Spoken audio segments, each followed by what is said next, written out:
Hello বন্ধুরা, আমি অর্পিতা চলে এলাম আবার একটা রান্নার ভিডিও নিয়ে। তো আজকে আমি বানাবো ফ্রাইড রাইস, আর সেই ভিডিওটা আমি তোমাদের সঙ্গে শেয়ার করব। তো চলো ফ্রাইড রাইস বানাতে কী কী লাগছে তোমাদেরকে দেখাই। তো দেখো, গাজর, বিন, ক্যাপসিকাম, মটরশুঁটি, এগুলো সব কুচো করে নিয়েছি, মটরশুঁটিটা ছাড়িয়ে নিয়েছি। আর এখানে আছে গোটা গোলমরিচ, আদা আছে, আদাটাকে পেস্ট করে নেবো। আর এখানে আছে দারচিনি, এলাচ, লবঙ্গ, আর পেনখুচিটাকেও কুচো করে নিয়েছি, আর কাজু, কিশমিশ। চিনিটাকে আমি গুঁড়ো করে নিয়েছি। আর এখানে 1 কেজি চাল আছে, চালটাকে আমি পরিষ্কার করে ধুয়ে নিয়েছি। দেখো, কড়াইতে আমি পরিমাণ মতো জল দিয়ে দিয়েছি, গ্যাসটাও অন করেছি। এরপর আমি লবণ দিয়ে দেব। দেখো, লবণ দিয়ে দিলাম।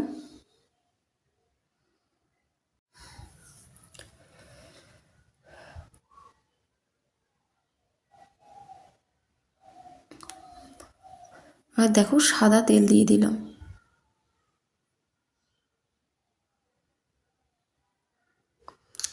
এরপর জলটা যখন টকবক করে ফুটবে তখন আমি চালটা দেব।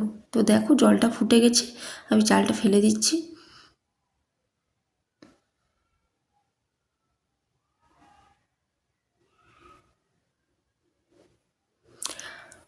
আমি কিন্তু চালটা 60% সেদ্ধ করব।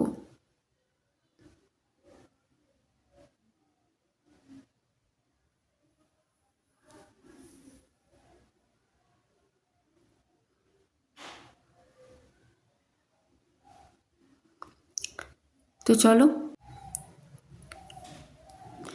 দেখো, আদাটাকে পেস্ট করে নেবো। এখানে এলাচ গুঁড়ো করে নেবো, জায়ফল গুঁড়ো করব, আর দারচিনিটা গুঁড়ো করে নেবো। গোটা গোলমরিচটা আমি গুঁড়ো করলাম না, যেহেতু গোলমরিচের প্যাকেট আছে গুঁড়ো, তার জন্য আর গোলমরিচটা গুঁড়ো করলাম না।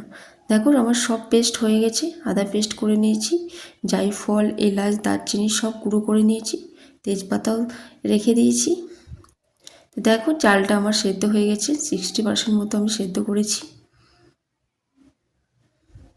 এবার আমি জলটা ঝরিয়ে নেব।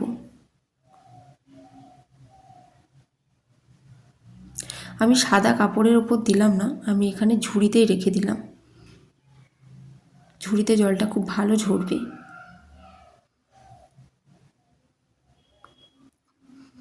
তো চলো, জলটা ঝরুক, তা করতে আমি কাজু কিশমিশগুলোকে ভেজে নিই। দেখো, কাজু কিশমিশ একে অল্প করে তেল দিয়ে লাল লাল করে একটু ভেজে নেব। আমি কিন্তু চালটা সেদ্ধ করার সময় কাজু কিশমিশটা দিইনি, আলাদা করে ভেজে নিয়ে একটু সেদ্ধ করে নেব। তো দেখো, জল দিয়ে দিয়েছি। তো দেখো, কাজু আর কিশমিশ আমার হয়ে গেছে। এরপর আমি সবজিগুলোকে ভেজে নেব। দেখো, সাদা তেল দিয়ে দিয়েছি, একে একে সমস্ত সবজিগুলো ভেজে নেব। প্রথমে আমি বিনগুলোকে ভেজে নিচ্ছি, একটু লাল লাল করে ভাজবো, তেলের মধ্যেই সেদ্ধ হয়ে যাবে। দেখো, ভাজা হয়ে গেছে। চলো, আমি বিনগুলোকে তুলে নিই। দেখো, বিনগুলো তুলে নিয়েছি। এরপর গাজরগুলোকেও আমি লাল লাল করে ভেজে নিচ্ছি। দেখো, লাল হয়ে গেছে, একদম তেলের মধ্যেই সেদ্ধ হয়ে গেছে সব। চলো, গাজরগুলো তুলে নিলাম। এরপর আমি ক্যাপসিকাম দিলাম। ক্যাপসিকামটা হয়ে গেছে লাল, তুলে নেব। দেখো, এরপর আমি মটরশুঁটিটাও ভেজে নিচ্ছি, খুব হালকা ভাজবো মটরশুঁটিটা। দেখো, মটরশুঁটি হয়ে গেছে, সবগুলো ফেটে গেছে। তো দেখো, সাদা তেল, তেলের উপরে আমি দিয়ে দিলাম ঘি। ঘি খুব অল্প পরিমাণে দিয়েছি, সাদা তেল দিয়ে রান্নাটা হচ্ছে। দিয়ে দিয়েছি তেজপাতা, আর দিলাম পেস্ট করা আদা। আদাটা হালকা করে ভাজা হয়ে গেছে। দেখো, সেদ্ধ করে রাখা ভাতগুলো আমি দিয়ে দিলাম।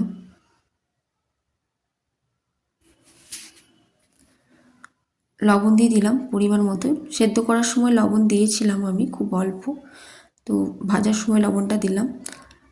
আর কাজু দিলাম, কিশমিশ দিলাম। এরপর ভেজে রাখা সমস্ত সবজিগুলো আমি একে একে দিয়ে দেবো। দেখো, গাজর, বিন, ক্যাপসিকাম, মটরশুঁটি সব দিয়ে দিয়েছি, আর দিয়ে দিলাম পেনখেজুর, লবঙ্গ দিয়ে দিলাম।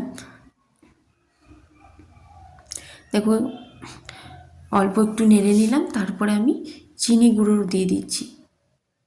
গোটা চিনি দিচ্ছি না, গুঁড়ো করে দিচ্ছি। গোটা চিনি দিলে খুব জল বেরোয়, সেটাকে ঝরঝরে করতে পারবো না, সেই জন্য আমি চিনিটাকে গুঁড়ো করে নিয়েছি। যেহেতু আমি বললাম যে 60% চালটা আমি সেদ্ধ করেছি, আর বাকিটাই নাড়াচাড়া করতে করতেই সেদ্ধ হয়ে যাবে। তো এবার একে একে গুঁড়ো করে রাখা দেখো জায়ফল, এলাচ, দারচিনি সব দিয়ে দেবো।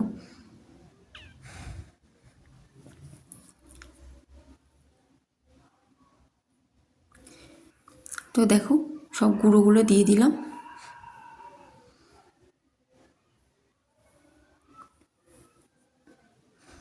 এবার এটাকে ভালো করে নাড়াচাড়া করব।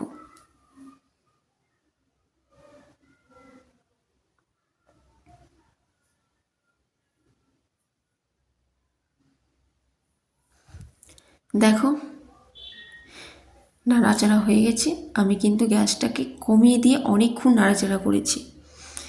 তো আমার ফাইনালি কমপ্লিট ফ্রাইড রাইস, আর তার সঙ্গে হচ্ছে এইদিকে দেখো চিকেন কষা। তো কেমন হয়েছে এই দুটো রান্না অবশ্যই কিন্তু কমেন্টে জানাবে। যদি ভালো লেগে থাকে লাইক করবে, চ্যানেলটিকে সাবস্ক্রাইব করে দেবে।